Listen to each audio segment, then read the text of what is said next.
కాంచీపురంలో వరదరాజస్వామి ఆలయంలో అత్తి వరదర్ విగ్రహం చాలా ప్రత్యేకమైనదిగా చెప్తారు. 40 ఏళ్లకు ఒకసారి మాత్రమే పూజ చేస్తారని అంటారు. ఎందుకలా? చాలా విచిత్రమైనటువంటి ప్రశ్న అమ్మా ఇది. ఎందుకంటే ఏ దేవాలయంలోనూ ఇటువంటి కథ చాలా తక్కువగా వింటాం.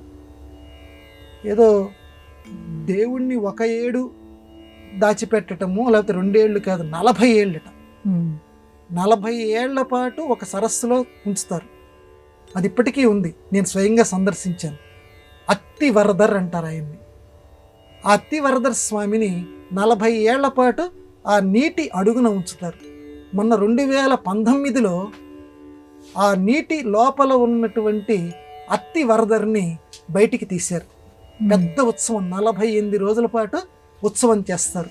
24 రోజులేమో కూర్చోబెట్టి, 24 రోజులేమో పడుకోబెట్టి శయన భంగిమలో ఉన్నటువంటి స్వామి విష్ణుమూర్తిని ఆ రకంగా 48 రోజుల పాటు పూజ చేసి మళ్ళీ నీళ్ళల్లోకి పెట్టేశారు. దాన్ని పెట్టేసిన తర్వాత మళ్ళీ 40 సంవత్సరాల తర్వాత మాత్రమే ఆ నీళ్ళల్లో ఉన్నటువంటి ఆ విష్ణుమూర్తిని బయటికి తీస్తారు. అంటే 2059వ సంవత్సరం. 2019లో తీశారు, మళ్ళీ 2059వ సంవత్సరం, 40 సంవత్సరాల తర్వాత మాత్రమే అప్పటికి ఎవరైనా జీవించి ఉంటే ఇప్పుడు ఉన్నటువంటి వాళ్ళల్లో వాళ్ళు అప్పుడు సందర్శనం చేయగలరు. ఇక్కడ మనకి అత్తి వరదర్ అంటే ఏమిటి, అలా 40 సంవత్సరాల పాటే ఎందుకు ఉంచారు, వీటికి మనం జవాబులు ఎతకాలి.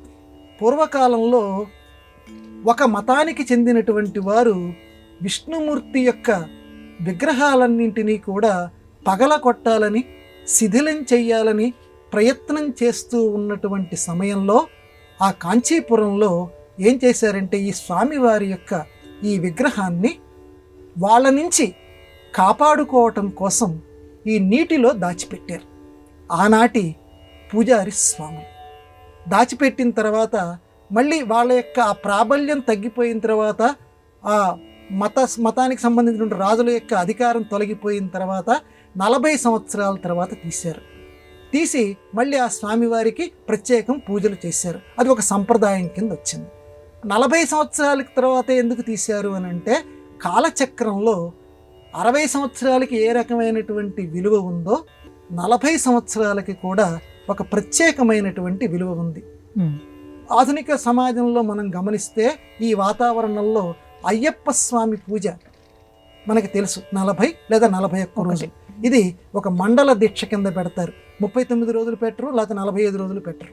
అంటే 40 అనేటువంటిది ఏంటంటే కాలచక్రంలో ఒక ప్రత్యేకతని, 60 సంవత్సరాల షష్ఠి పూర్తి అనేటువంటిది ఎటువంటి ప్రత్యేకతని సంతరించుకుందో 40 అనేటువంటి అంకికి కూడా అటువంటి విలువ ఉంది. కాబట్టి వైష్ణవంలో ఆ 40 అనేది ఒక ప్రత్యేకంగా గుర్తుపెట్టుకోదగిన సంఖ్యగా వాళ్ళు దాన్ని పాటిస్తూ 40 సంవత్సరాల పాటు ఆ నీటిలోనే ఉంచుతారు. అందుకే నారాయణుడు అంటేనే, నారాహ అంటే నీళ్లు, నీటిలో శయనించేటువంటి వాడు నారాయణుడు. అందువల్ల ఆయన నివాస స్థానమే నీళ్లు. కాబట్టి ఆయనకి బదులుగా ఇంకొక విగ్రహాన్ని తయారు చేశారు. అది ఇప్పటికీ కూడా మనం ఆ స్వామివారిని అక్కడ మనం సందర్శన చేసుకోవచ్చు. ఇన్ని అత్తి వరదరాజు అంటారు. అత్తి అంటే అత్తి కలప. ఇది నీటిలో ఉన్నప్పటికీ కూడా దానికి సృష్టిలో చూడండి అమ్మా, వృక్షో రక్షత రక్షిత అంటాం చూడండి. ఆ చెట్టుకి ఉన్నటువంటి ప్రత్యేకత ఏంటంటే అన్ని సంవత్సరాలు నీటి అడుగున ఉన్నప్పటికీ అది శిథిలం కాదు. ఇప్పటికీ ఆ 40 సంవత్సరాల తర్వాత మన 2019 అప్పుడు తీశారు, ఇంకా అలాగ తలతళలాడుతూనే ఉంది. అది ఆ మహామహిమ, అంత గొప్పది. అది అటువంటి చెట్టు, అది స్వామివారి మహిమ, చెట్టు మహిమ, అది దైవానికి ఎరుక.